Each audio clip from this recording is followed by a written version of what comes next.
every time po na kinakanta ko ang kwento ko, hindi lang siya para kay Jenny parang para kay Zephanie din na I just feel so parang connected na sobrang nakaka-relate ako dun sa kanta na yung message niya na even I would say na proud ako sa lahat ng mga napagdaanan ko and lahat ng achievements ko. But at the same time, I believe hindi pa dito nagtatapos yung kwento ko. Marami pang ibibigay si Lord na blessings and hindi lang sa akin, sa lahat ng mga taong makakarinig ng kanta na to. So, kaya lagi ko naiiyak.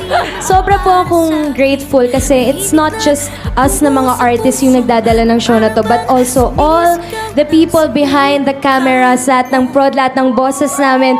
Sila yung meron ding kwento na gustong ibahagi sa lahat ng mga nanonood. Kaya sobrang thankful lang po ako sa blessing na to, sa pagkakatiwala nila.